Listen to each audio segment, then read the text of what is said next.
glorious Quran, how it evolved. But quickly, before you start, you can be part of this program by sending your message to 070-449-44949. Messages. If it is related now, we will read it. Please go ahead. The glorious Quran, as I said, inspired by Allah and kept in the hearts and memories of the immediate community in which the book was revealed. From Makkah, they came to Medina. It's a book that is oft recited in prayers daily.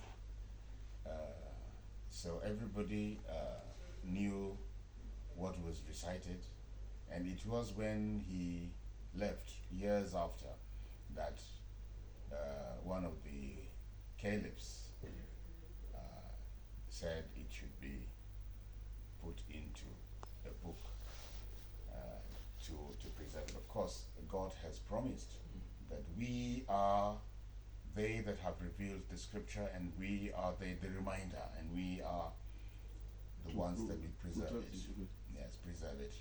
So it is that preservation that took place, and the book is what is in our hand today, and people read it, people chant it, people memorize it. Inimitable symphony, the very sounds of which movement to tears and ecstasy.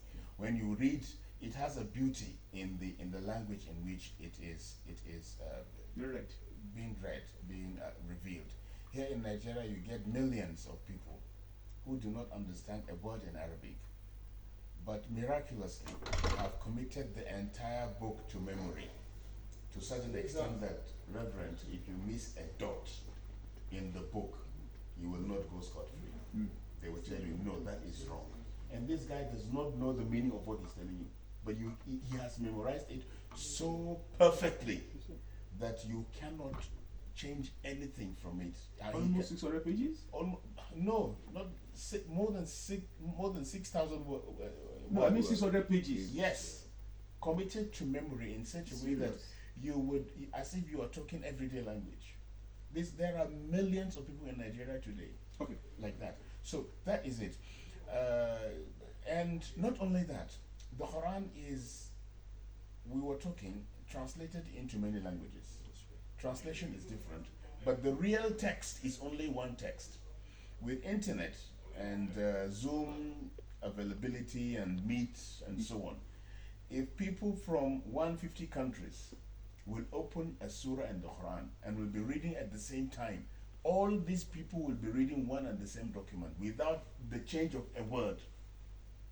And it says about itself, why don't they consider the Quran with care?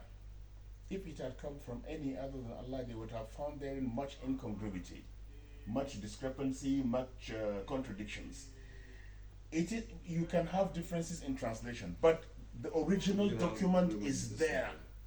It's not changed at all, because people have been very careful to record exactly what they have, and by the guidance of Allah. Woe to those who write the scripture with their own hands and then say, this is from Allah, to traffic with it for a miserable price.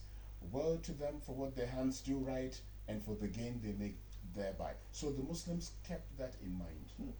Unless it is part and parcel of the scripture, confirmed by those people around that have committed it to memory, nothing was recorded in the book. And by Allah's guidance and by His promise to preserve the book as it is, the book is what it is, and it will remain to be what it is until the end of time.